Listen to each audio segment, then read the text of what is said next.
이제 성경 제 30번째 성경 아모스를 배우게 되겠습니다. 아모스 선지자, 여러분이 잘 기억을 할 겁니다.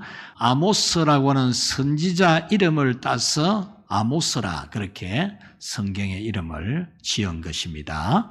이 아모스 성경의 특징은 사회적 부정, 사회적으로 빈부격차가 심하고 가진 자들이 약한 자들을 압제하는 이런 사회적 부정에 대해서 아주 강도 높게 심판을 선고하는 그런 내용으로 구성이 되어져 있습니다. 그래서 이 아모스 성경은 굉장히 투박합니다. 투박하고 강한 그런 성격을 지니고 있습니다. 지난 주일에 배운 요엘서는 대단히 세련된 표현, 요엘 선지자는 아주 세련된 표현을 했다면 이 아모스 선지자는 대단히 투박하게 강한 어톤으로 그렇게 심판을 예고하는 그런 내용입니다.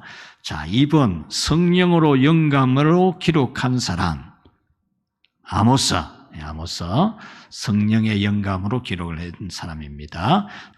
이 아모스 선지자는 어느 출신이냐? 출신 지역을 지금 말하는 겁니다. 출신 지역은 남쪽 유다입니다. 남쪽 유다. 남북 이스라엘 중에서 남쪽 유다 지방, 예루살렘에서 남쪽에 있는, 예루살렘에서 약 한 6km 정도 떨어져 있는 남쪽에는 드고아라고 하는 시골인데, 시골. 아주 산골이지요.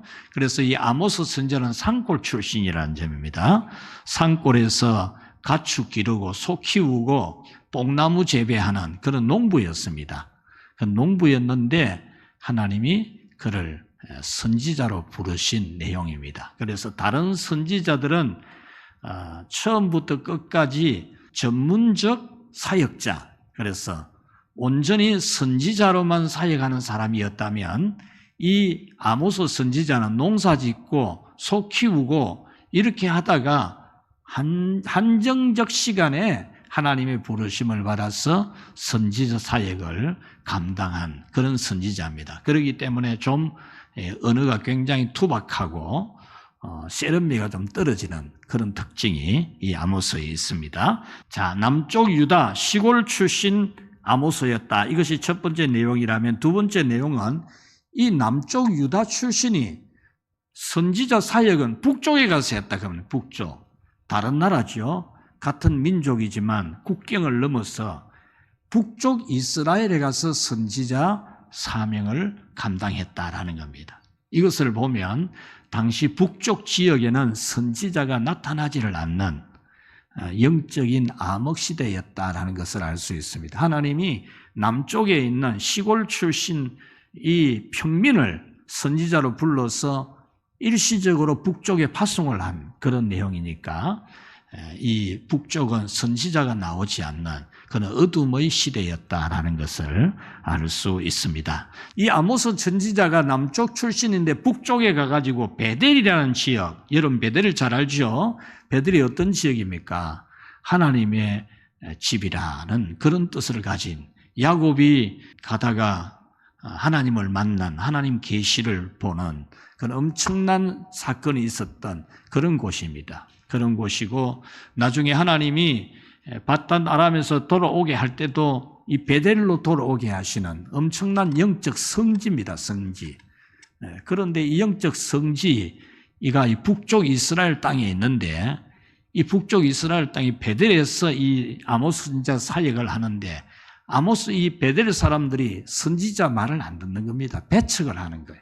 선지자가 말씀하는 것을 배척하라고 그런 말 하지 마라 그러고 그 동네에서 그 지역에서 사역 못하게 해방을 놓고 이러는 겁니다. 그래서 결국 이 아모스 선지자는 베델에서의 배척을 당하고 그곳에서 사역을 못하고 다시 남쪽 자기 고향으로 돌아왔다는 겁니다. 그래서 이 아모스 성경을 기록한 장소는 북쪽 이스라엘 땅 자기가 사역했던 베델이 아니고 남쪽 유다 자기 고향에 와서 기록한 것으로 우리는 신학자들은 그렇게 보고 있습니다. 그러니까 여러분 신앙을 지켜가는 것은 굉장히 어렵다는 것을 아셔야 됩니다. 성지 베델이 지금 이 선지자가 전하는 이 말씀을 배척을 하고 선지자가 더 이상 사역을 할 수 없는 그런 지역으로 변했다는 거예요. 제가 성지순례 다녀와서 여러분에게 거듭 말씀드린 거 있잖아요. 터키에라고 하는 이 지역은, 이 나라는 바울 사도가 그토록 사역했던, 목숨 걸고 전했던, 복음 전의 교회 세웠던 그런 땅인데 지금 교회가 하나도 없거든요. 하나. 숨어서 예배하는, 숨어서 모르게 예배하는 사람들은 있어도 공식적으로 주일날 예배 회집은 단 한 군데도 없는 나라로 변했어요. 성지가, 거룩한 성지가 완전히 우상숭배의 도시로, 나라로 바뀌어진 겁니다. 오늘 이 베델이라는 것도 성지지 않습니까? 성지. 이 성지가 선지자를 거부하고 선지자의 말씀을 배척하는 그런 일을 보면서 여러분들은 여러분의 믿음에 대해서 항상 자만하면 안 됩니다. 어떻게 될지 몰라요. 항상 여러분 믿음을 올바르게 지키려고 애쓰고 애를 써야 됩니다. 자, 3번 기록 목적을 보겠습니다. 기록 목적. 물질적인 번영. 지금 이 북쪽 이스라엘 땅이나 남쪽 유다 땅은 지금 사상 유례가 없는 최대의 부흥기, 최대의 경제 부흥기를 맞이하고 있었습니다. 그래서 이 아모스 선지자가 활동하는 시기는 남쪽 유다 국가나 북쪽 이스라엘 국가는 굉장히 부유로운, 평화로운 그런 시대에 있었는데 이런 물질적 번영으로 인해서 하나님을 멀리하는 그런 죄에 빠지는 겁니다. 신앙생활은 형식적으로 하는. 그래서 하나님이 이 평민 출신을 불러다가 북쪽 이스라엘의 선지자로 보내어서 회개를 촉구하는 그런 내용입니다. 그러니까 부유한 중에, 평화로운 중에 예배도 드리고 모이기도 하고 11조도 하는데 완전히 형식적으로 옷 좋은 거 입고 좋은 차 타고 좋은 가방 들고 화장하고 신발도 좋은 거 신고 이렇게 교회에 나타나서 종교 문화, 최고의 문화가 종교 문화입니다, 여러분. 문화 중에 문화가 종교 문화거든요. 종교생활 큰 신을 대면하고 신에게 예물 바치고 신에게 노래 올리고 얼마나 이 수준 높은 문화입니까? 이 사람들이 부유한 중에 그런 문화를 누리면서 정작 참된 신앙심이 없는 그런 신앙으로 변질이 되었다라는 겁니다. 자, 이 기록 목적 중에 하나가 이 심판을 경고하는 이 아모스 선지자 투박하게 농부 출신으로서 막 해대는 설교, 막 꾸짖기도 하고 막 그냥 해대는 이런 말씀을 전하지만 그렇게 해서 깨우치고 회개시키고 하는 것은 뭐냐 하면 돌이키게 하기 위함이란, 돌이키게 하기 위해서 이렇게 막 강하게 회개를 촉구하는 그런 내용이라는 것입니다. 여기서 우린 기록 목적을 보면서 오늘 우리를 한번 적용해 볼 필요가 있습니다. 우리 자신을. 지금 우리는 약 3만 5천 불 시대를 살거든요. 3만 5천 불 시대는 굉장히 부유한 겁니다. 당시의 유다 왕국, 이스라엘 그 왕국하고 비교가 안 되는 풍요로운 시대거든요. 여러분들이 굉장히 풍요로운 시대에 삽니다. 세계 모든 나라 중에서 가장 평화로운 나라에 살아가고 있습니다. 가장 좋은 거, 맛있는 거 골라 먹으면서 살아가는 그런 시대를 우리는 살고 있습니다.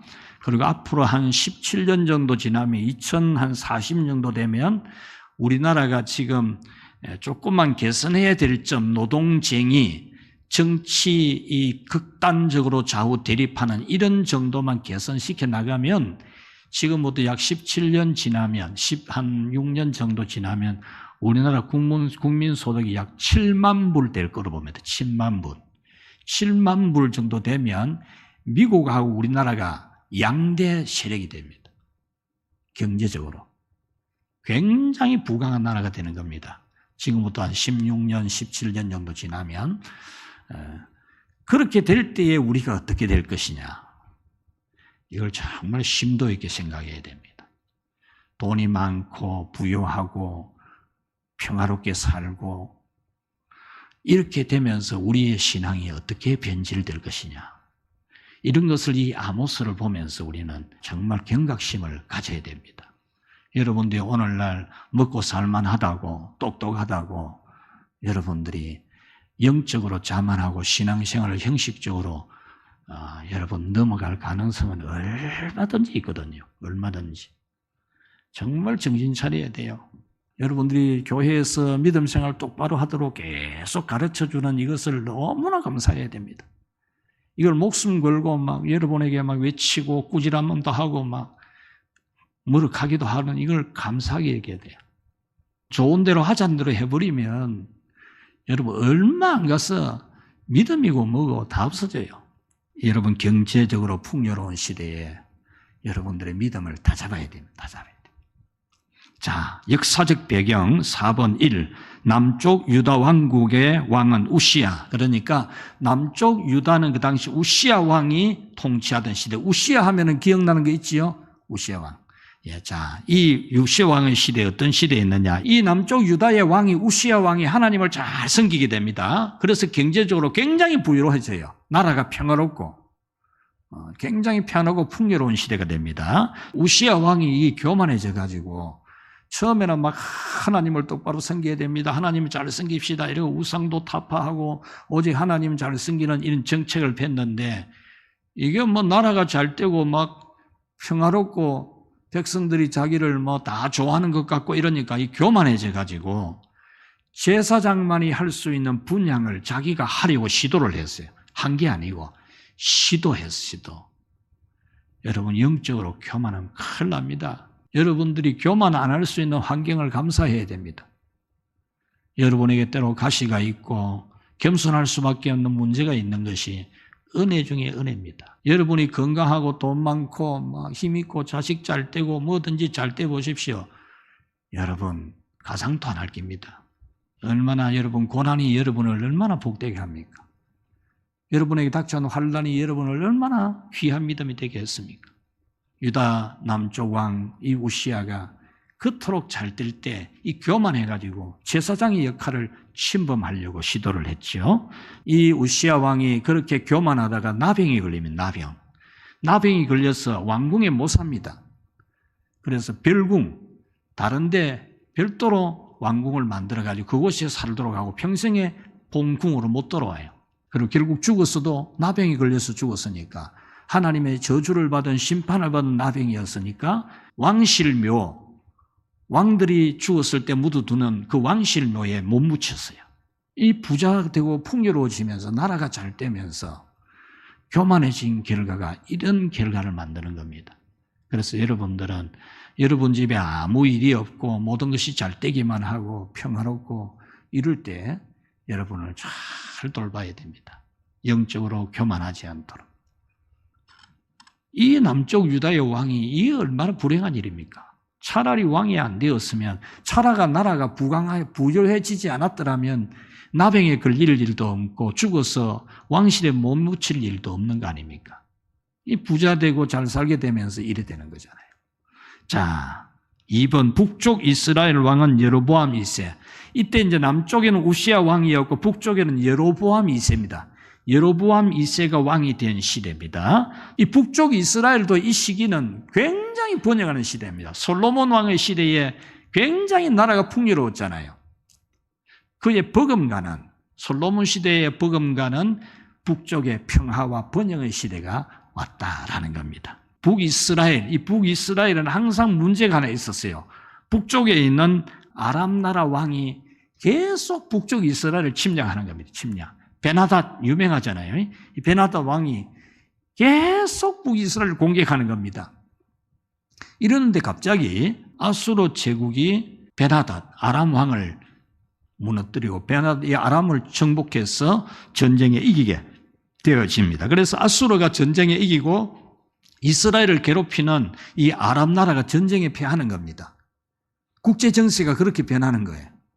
요즘 우리 국제 정세 생각 안 하다가 요즘 국제 정세를 많이 보잖아요.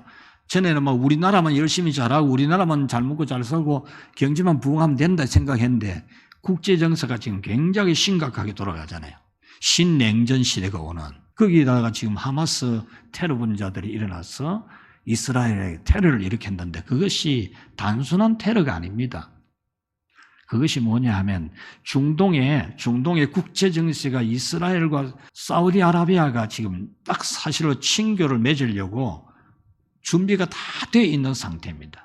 이것이 맺어져 버리면 중동에 이제 극단주의 이슬람주의자들이 테러 분자들이 발붙일 틈이 없어져요. 그래서 이 이스라엘과 이슬람의 선두국가인 이 사우디아라비아의 밀착을 깨기 위해서 하마스가 테러를 일으킨 것이다. 저거는 죽을 줄 알면서도 테러를 일으킨 것이다. 이렇게 국제정세를 진단하는 사람들은 말하거든요. 이것은 뭘 의미하냐면 지금 국제정세가 굉장히 긴박하게 돌아간다는 겁니다. 지금 러시아, 우크라이나에 터졌는데 우리가 지금 물가가 치솟고 막 금리가 뛰고 살기가 어려워졌지 않습니까? 지금 중동에 지금 터졌는데 그것이 우리에게 많은 영향을 주고 있지 않습니까? 어제 어떤 일이 있었습니까? 중국의 항공모함이 남중국해를 지나가잖아요. 지나가는데 대만을 위협하기 지나가는데 미국의 항공모함이 양쪽에서 남과 북에서 쫙 다가오고 막 그래서 이 중국의 이 항공모함에서 본국에다가 빨리 지원군을 보내달라고 전통을 치는 굉장히 긴박한 상황이 어제 일어났거든요. 지금 이 국제 정세가 우리 생활에 굉장히 영향을 많이 미칩니다. 오늘 여기에서 이 북쪽에 있는 아수르 제국이 이스라엘을 괴롭히는 아랍 나라를 무너뜨리면서 이스라엘은 평화로워지는 겁니다. 그래서 경제가 부흥이 된 거거든요. 북쪽에 있는 아람 제국이 무너지니까 북이스라엘은 이제 막 평화로운 겁니다. 전쟁의 위험이 없으니까. 그럼 경제적으로 부흥하죠. 그리고 제2전성기를 맞이하는 북쪽 이스라엘입니다. 물질적으로 번영하게 되니까 여기에 도취되는 겁니다. 그래서 사치하고 하나님 멀리하고 종교적 사회적 부패가 심각해지는 겁니다. 물질적 번영 이거 여러분 정말 경계해야 됩니다. 물질적으로 풍요로울 때 그것은 철저하게 하나님이 내게 청지기로 맡겨서 하나님 나라를 위해 쓰도록 준 것이라는 이 의식이 깨지면 분명히 타락합니다. 물질적으로 풍요로워지는 거는. 그때부터 반드시 교만해지게 되어 있고 자기 욕심만 부리게 되어 있습니다. 그거는 바로 다시 심판을 멸망을 당하는 길로 가는 길목에 서는 겁니다. 풍요로워질 때 여러분들이 철저하게 하나님이 주신 것이라는 하나님의 일을 위해서 내게 맡긴 거라는 이 의식을 안 가지면 여러분들은 굉장한 영적인 위기를 맞이하게 된다는 겁니다. 그래서 이들은 사치하고 하나님을 멀리하고 종교적 사회적으로 부패가 심각해집니다. 상아, 뿔로 만든 이 뿔 가지고 이 상아를 가지고 궁을 장식을 하는 겁니다.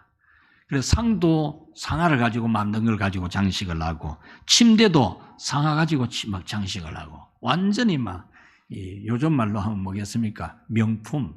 침대도 명품, 밥상도 명품. 자기들 집도 막 초화판으로 꾸민다는 거예요. 그거 외에 더 뭐 하겠습니까? 돈 많으면.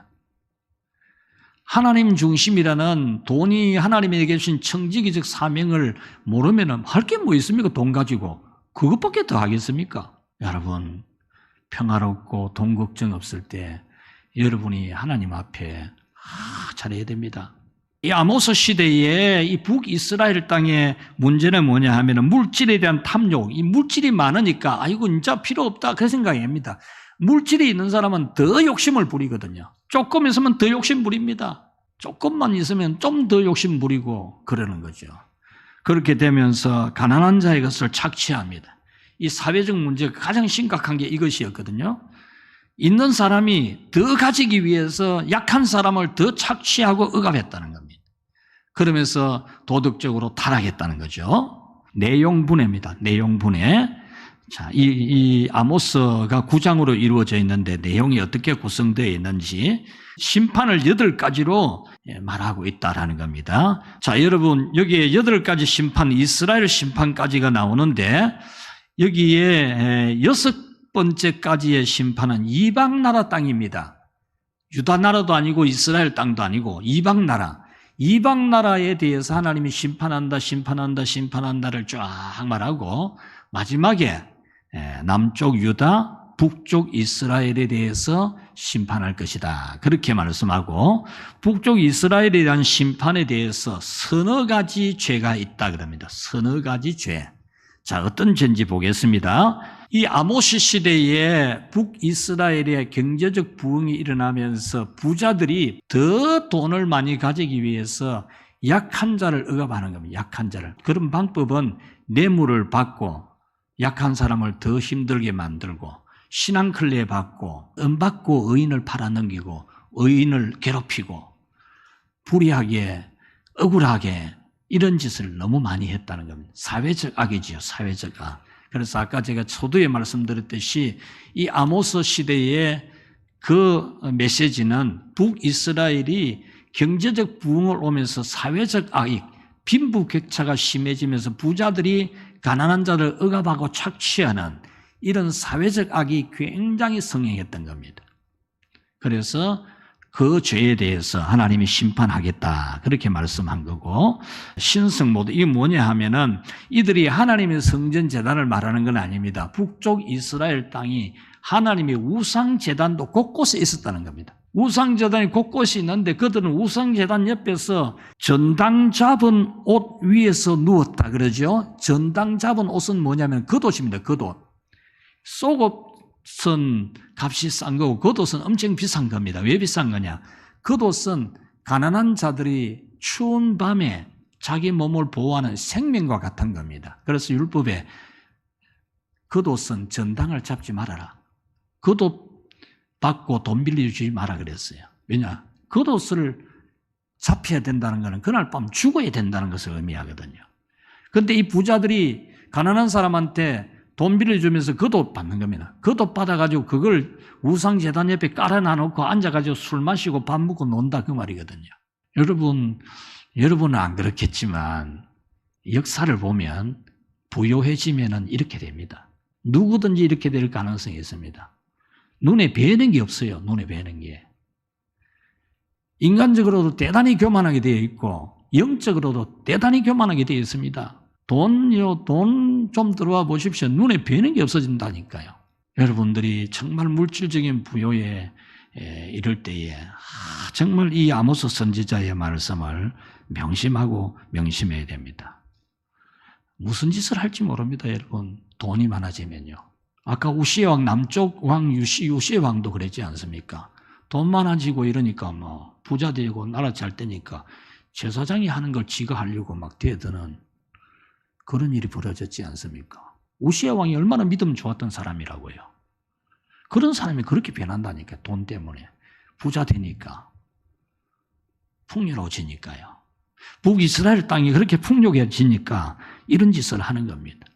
선지자의 사역을 방해했다. 예, 이 이스라엘이 서너 가지 죄가 봐 이겁니다. 가난한 자에 대한 압제, 신성모독, 선지자의 사역을 해방하는 겁니다. 이 아모스 선지자가 북쪽에 와서 막 경고하고 심판을 예고하면서 회개하를 촉구하니까 선지자를 쫓아내는 겁니다. 그 지역에 못 있도록. 그래서 할 수 없이 이 선지자가 남쪽 유다 국가 자기 고향으로 돌아오는 거죠. 여러분, 이 풍요로워지면 교만해지면 이래 되는 거예요. 이렇게. 여러분 평안하고 아무 일이 없고 기도 제목이 없을 만큼 잘 되고 이럴 때 여러분들이 이런 영적 타락에 빠질 가능성이 농후하다는 걸 알아야 됩니다. 3장 1절부터 6장 14절까지 이 세 편의 설교가 나와요. 세 편의 설교가 나오는데 이 설교는 현재 이스라엘이 받아야 할 심판, 현재 이스라엘이 이런 죄를 짓고 있기 때문에 이런 심판을 받을 것이다. 두 번째 설교는 과거에 이스라엘의 그 죄에 대해서 예고했던 심판, 과거에 그들이 죄를 지었을 때 하나님이 예고했던 심판이 뭔지를 또 설교를 해주고, 세 번째는 미래의 이스라엘에 임할 심판, 미래의 북쪽 이스라엘이 하나님 앞에 어떤 심판을 받을 것임을 예고하는, 예언하는 그런 심판 설교를 했던 겁니다. 하나님이 5가지 환상을 줍니다. 5가지 환상을 주는데 첫 번째 3번까지의 환상은 뭐냐 하면 메뚜기 떼의 재앙입니다. 메뚜기 떼.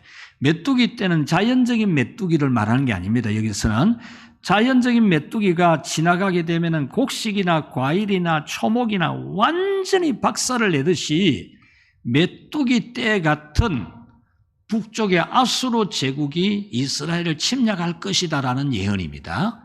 예, 메뚜기 떼라는 게. 두 번째로 말하는 불재앙도 마찬가지입니다. 북쪽 이스라엘을 침략하게 될 아수르 제국이 침략해 들어오는 것이 마치 불재앙처럼 불이 나는 것처럼 아수르가 이스라엘을 침략할 것이다. 세 번째로 말하는 것은 다림줄. 이 다림줄은 여러분 다림이 줄이 아니고 이 다림줄은 건축하는 사람들은 이해가 쉽게 될 겁니다. 여러분 벽돌을 착착착착착 쌓아 올라가잖아요. 쌓아 올라가면 이게 똑바로 쌓여지는지 위해서 줄을 딱 달아보면 줄을 딱 달아보면 벽이 똑바로 쌓여있는지 안 쌓여있는지 보이잖아요. 이 다림줄 환상을 보여주는 목적은 뭐냐 하면은 북이스라엘이 하나님 앞에 신앙이 형편없어졌다 딱 줄지어 본다 그 말입니다. 그래서 안 맞으면 무너뜨린다는 거예요. 그 환상을 보여준 건데 이 세 가지 심판은 모두 다 아수르가 북쪽 이스라엘을 침략할 것이라고 하는 예언인데 처음 두 번째까지의 환상은 선지자 아모스가 중보기도 하나님 아버지 그래도 하나님 나라 백성 아닙니까? 살려주십시오. 용서해 주십시오의 중보기도에서 그 심판이 임하지 않았어요. 그런데 세 번째 이 환상으로 나온 이 다림줄 이 환상은 그대로 이루어져서 북쪽 이스라엘이 아수르의 침략을 받아 멸망합니다. 자, 여러분 보십시오. 아, 좋네. 잘 됐다. 북쪽에는 아랍나라, 우리 괴롭히는 아랍나라가 이 아수르에 넘어져서 야, 국제정세가 잘 풀린다. 우리 좋다. 우리 경제 부흥된다. 이랬잖아요. 그래가 풍요로운 시대를 살고 하나님 버리고 멀리하고 신앙생활은 예수 그냥 형식적으로 하고 하나님 앞에 무릎 꿇는 자신은 통 찾아볼 수가 없고 교회 들어오는데도 고개를 빳빳이 들고 들어오고 교만에 빠져가지고 제사장이 하는 몫을 지가 하려고 대들기도 하고 설교 듣기 싫으니까 가라 그러고 이런 교만에 빠졌을 때 국제정세가 또 바뀌는 겁니다. 아람을 무너뜨린 아수르가 이제 이 이스라엘을 침략하는 겁니다.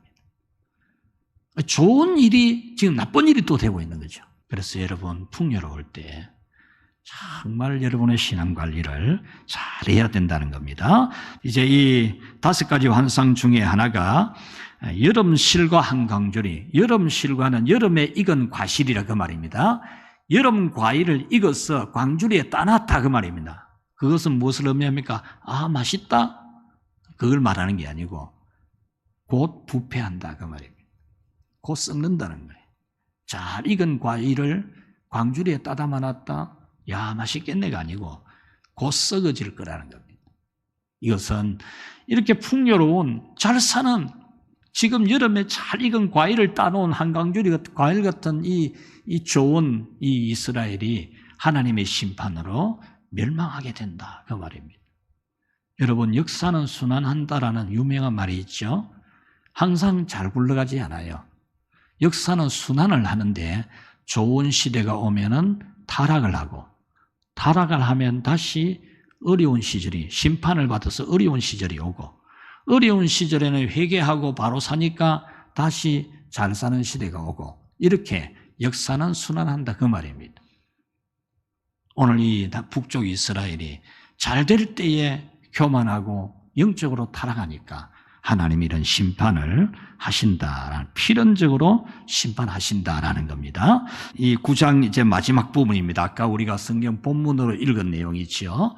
이 본문을 읽어보면 앞에 나오는 내용들과는 또 완전히 정반대로 메시지가 전개됩니다.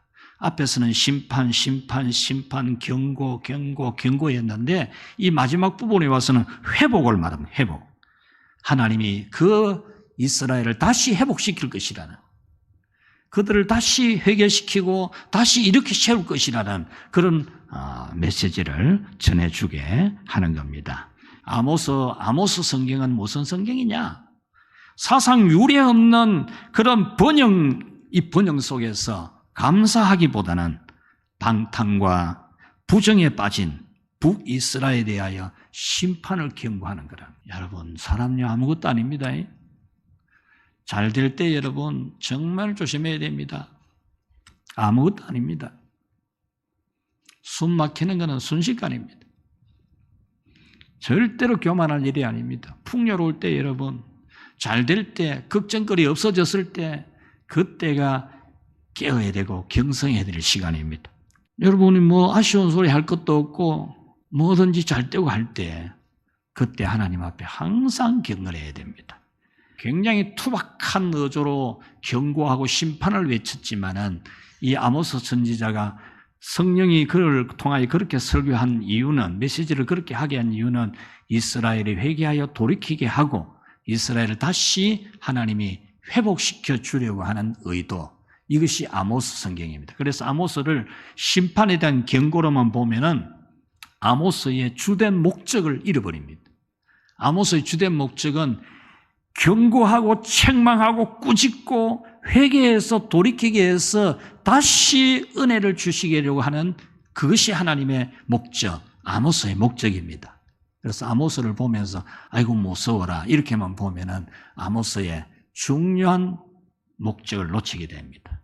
심판을 끝없이 경고하는 그런 내용이지만 그 목적은 돌이켜서 복되게 하려고 하는 하나님의 뜻이라는 겁니다.